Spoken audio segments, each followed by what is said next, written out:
Greetings. I'm your host, Glen Alex, and this is The Glen Alex Show, the 2023 Positive Change Podcast Award winner. Each episode of The Glen Alex Show focuses on a different aspect of health because you are whole and all of you matter. And I'm on a mission to help you be joyful, connected, confident, and complete. The life experience I call Wellth, Wellth, which is health plus other riches. So take a moment to subscribe and turn on notifications so you never miss an episode of The Glen Alex Show. Then drop a like and a comment. Then stay tuned for this impactful episode to enhance your health and well-being. Where your health matters, set your mind, let it flow. Joyful, connected, confident, complete. Let Glen Alex help you back on your feet. The Glen Alex Show.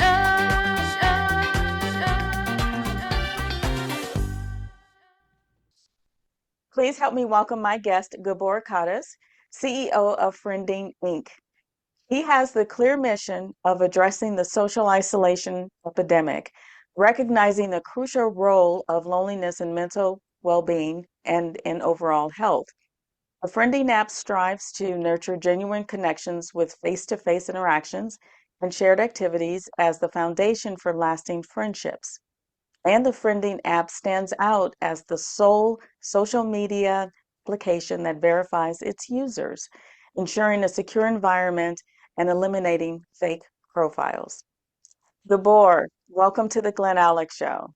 Thank you for having me. Thank you for being here. I really appreciate this. I think your work in the loneliness field is crucial. It's very crucial. So let's start with you just sharing with us what led you to your work in loneliness. Yes, basically, together with my partner, who's the CTO, Jolt, in all honesty, he started this a few years back. And because I was enthusiastic about the project and about the whole loneliness epidemic in terms of how to solve it, we decided to join forces as I had the resources to help him to do the development. And basically, together, we have shaped this app to what it is today, where we verify the users and create a safe environment for everybody. And the whole aim is, contradicting as it may sound, is to move you away from the screen and find real persons, real meetings, real fun outside of the screen. Okay, excellent. What sparked your interest in loneliness, though? I think possibly my personal background. I was born in Central Europe in Hungary, grew up in London, UK, moved to Canada, and then to the US. So I know what loneliness is from a personal experience. Okay, so did you find that moving around a lot isolated you a little bit from connecting with other people? Yes, absolutely. Given that I went to school on a different continent, I worked from home even before COVID. It was very difficult for me to meet up with people. So I truly believe that friending is a lifesaver. Okay, it sounds like it is. It sounds like it is. Well, in just again on the personal level, how did you handle being lonely from moving so much? In all honesty, with difficulty, I was trying to find people who have my interest, which is like table tennis, and try to find common ground through people with common interest. And it is difficult because I move around in the US as well, and it's a big country. So I keep meeting different people or trying to meet different people to socialize with. Okay. Well, other than moving physically, changing geography, what have you found what other factors have you found that contribute to loneliness? Basically, I would say in the most recent terms, COVID um, actually contributed more because it's not just during the disease when you wouldn't meet with people. Even today, I would say a lot of the workforce has not returned to the regular office environment. So again, they are perhaps less used to than myself to working at home, and they don't know how to cope with not being in a social work environment during the day. Okay. Okay. And in your work and in putting together the app, have you come across other influences like divorce or separation, or just being left out? Yes, I think a lot of people are left out, and interestingly enough, your financial situation has a lot to do with it because you're less able to perhaps go out on a Friday night or a Saturday night to the bar or wherever to meet people because you wouldn't have the finances to spend on a pizza or a drink. So the long-term aim of Friending, for example, is to offer the service for absolutely free below a certain income level. As the release version towards the end of the year will have a monthly fee of $5 and an annual fee of $50, and that will be waived for people with the low income bracket, I guess. That's awesome. That is actually very, very cool. Okay, well, we'll get more into the details of how the friending app works. Just have you, what is your take on being alone versus being lonely? Uh, it's interesting. I think it starts off by being alone and then it turns into lonely. And if you go further down the road, it may turn into depression. And Hmm. interesting, of your psyche has a lot of bad influences on the rest of your body, so to say, from various other diseases which you wouldn't think is related, like diabetes. And basically, a lot of diseases start from your psyche, which was a strange thing to me, and only realized it when I was doing research. Okay, okay. And so in your research though, what's the difference in loneliness pre-COVID and post-COVID for you?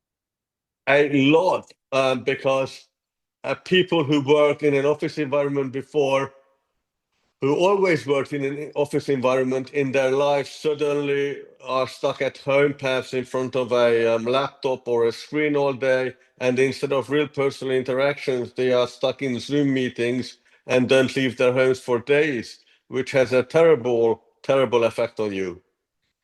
Okay. And what I did a little research on the numbers, the prevalence of loneliness, and Harvard School of Medicine said that at some point 81% of us experience loneliness, and 73% of us, or of their study, said that people are lonely even with technology.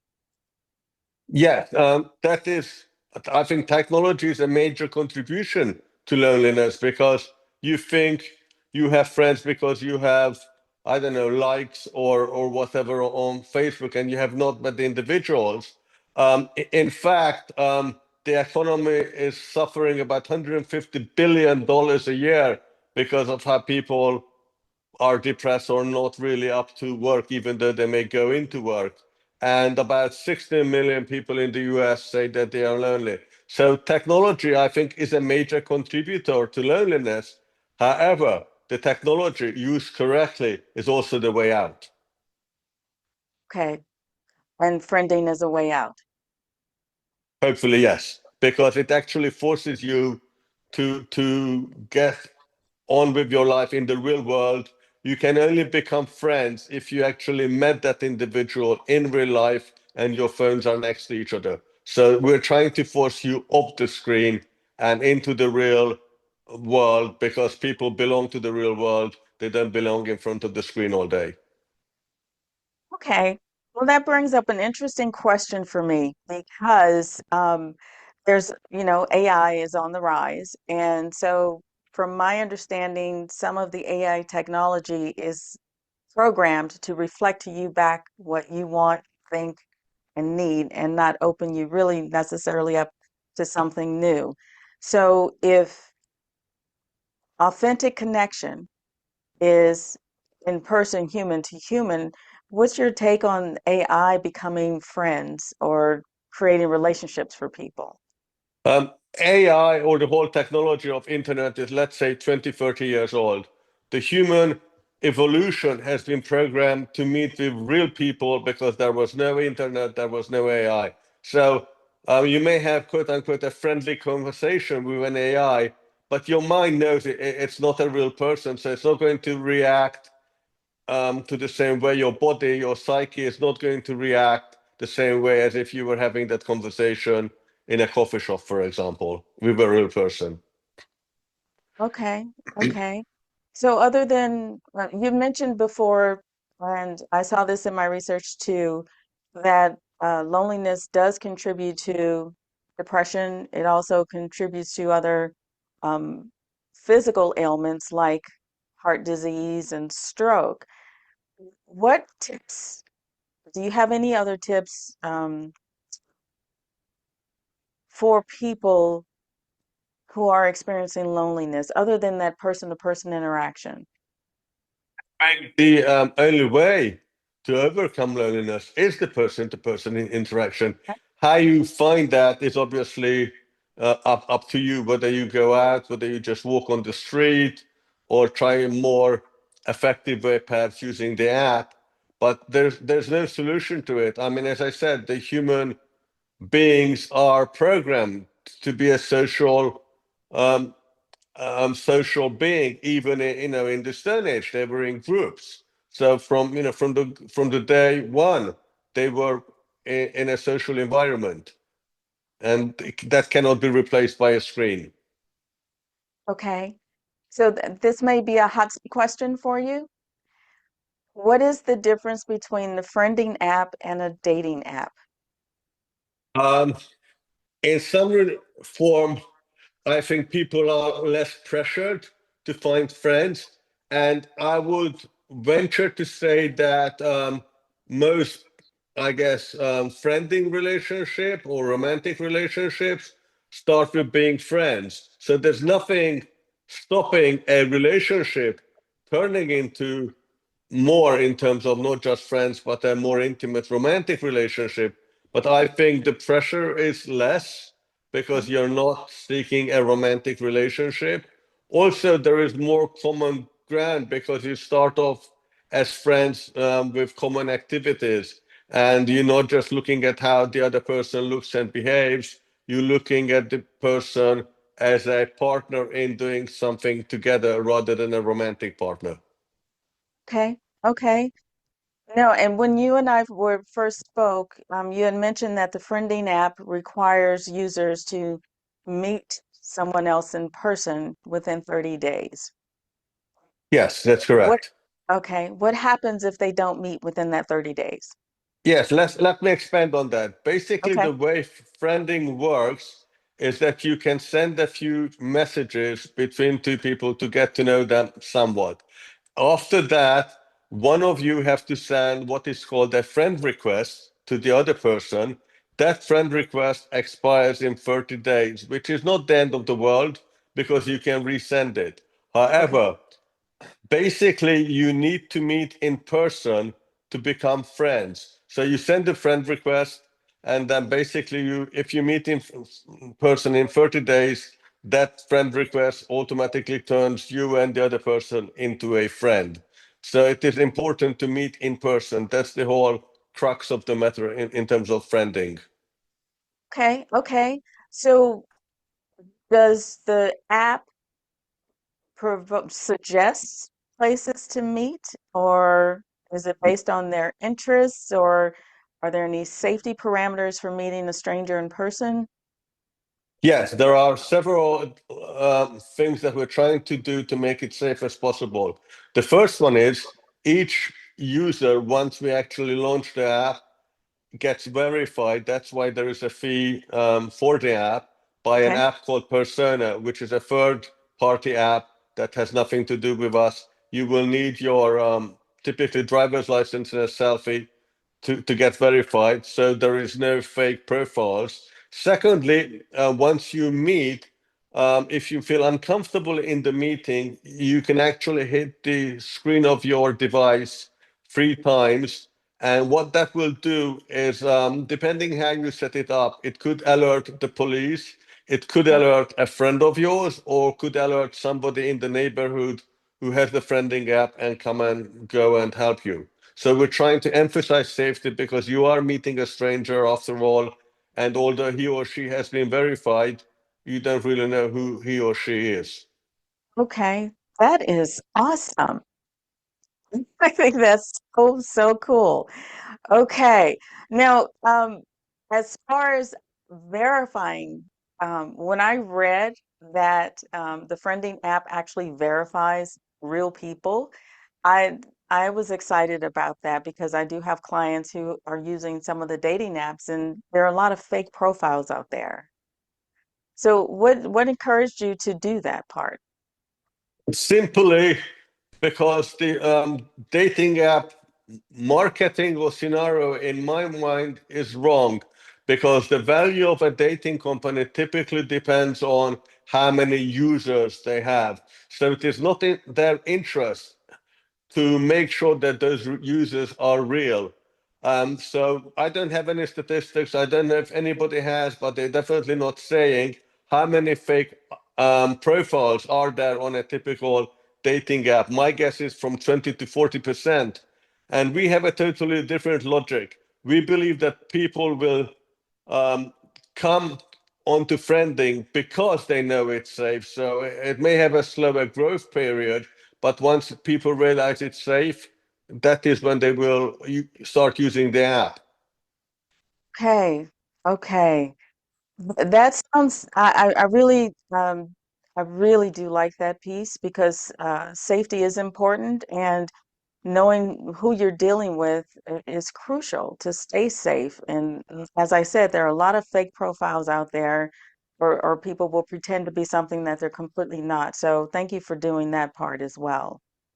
I think it's a necessity in terms of being socially responsible that if you're arranging for somebody to meet in real life, make it as safe as possible. But I haven't answered the previous part of your question in terms of do we suggest anywhere to meet? We technically don't suggest anywhere to meet, but we're assuming it's going to be a coffee shop perhaps. So there is a shop on the app once we launch it that sells coffee just to because you meet in a coffee shop, perhaps it's good for friending.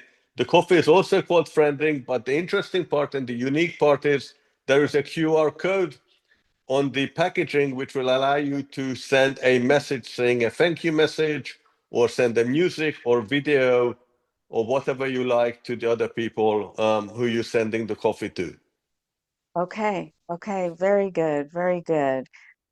What is your goal? Do you have a number in mind for the number of friendships you create or connect, or what is the ultimate goal of friending?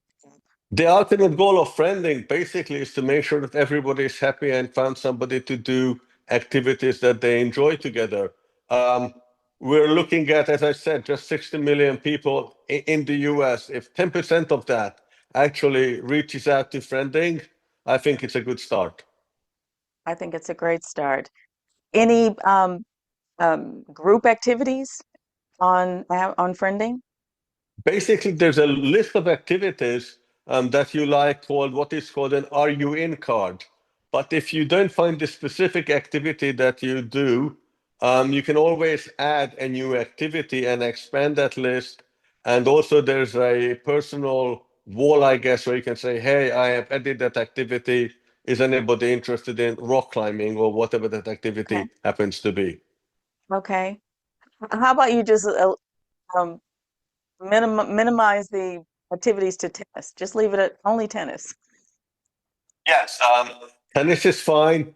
But as I said, you can name any activity you like. You can mark three or four of them to see who's interested in what you do and move on from there. Okay. Okay. Is there sometimes feedback is helpful in vetting people? So is there an opportunity, say if I go on the friending app and I meet someone to go to a book club or something, am I able to give feedback on that person if they were real, if they were, etc.?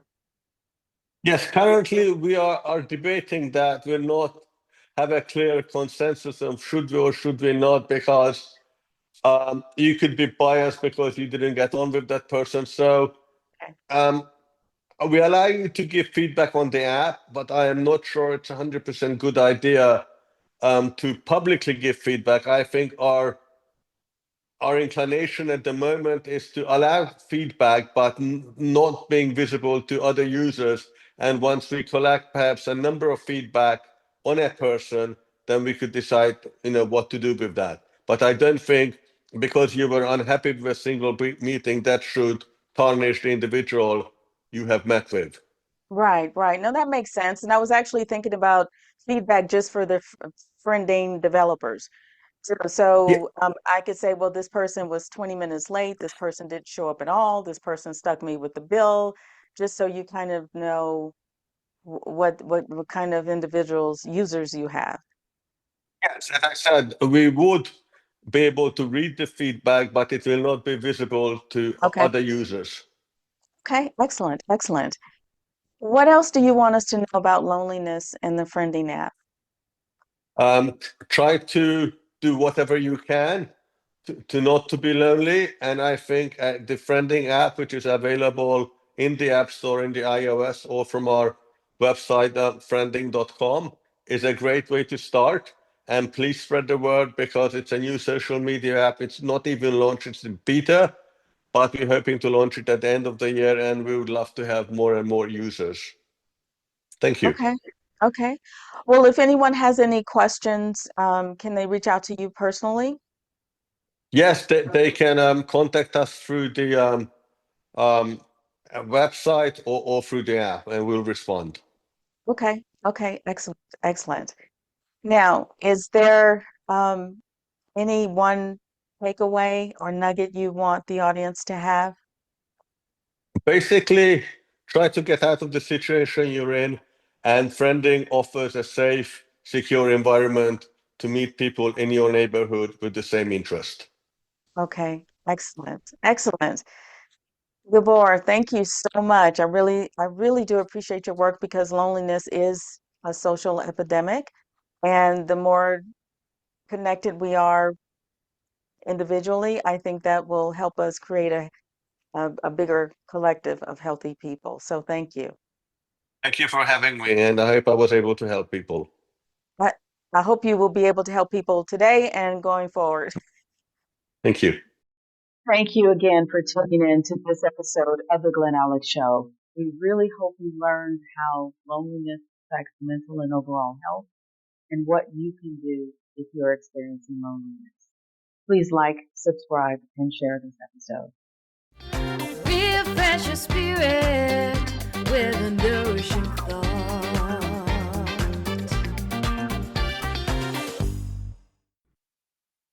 Please allow me to leave you with this nourishing thought. Former U.S. Surgeon General Vivek Murthy said, while loneliness has the potential to kill, connection has even more potential to heal.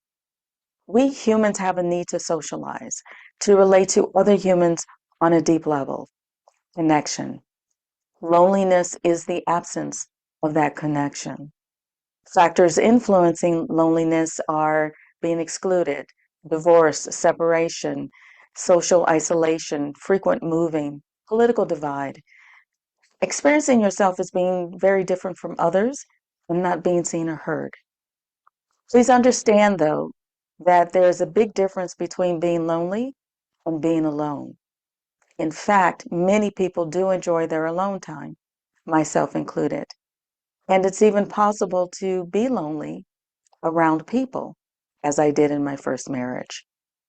Loneliness, unfortunately, is on the rise and is associated with higher risk of cardiovascular disease, dementia, stroke, depression, anxiety, and premature death. So if you are experiencing loneliness, I strongly encourage you to deepen your connection to yourself. Explore your innate gifts and talents. Identify what you like and love. Then allow that to be the foundation of your connection with others. And that will also help you discern the difference between being alone and being lonely, because meaningful connection is available to you. To learn more about authentic connection, visit glenalex.com and order your copy of my 5-time award-winning book, Living in Total Health. Pre-order your copy of my new book, Living Boundaries, scheduled for release in November. Read my blogs, then book your complimentary consultation with me. Then tune in to the next episode of The Glen Alex Show. And until next time, be well.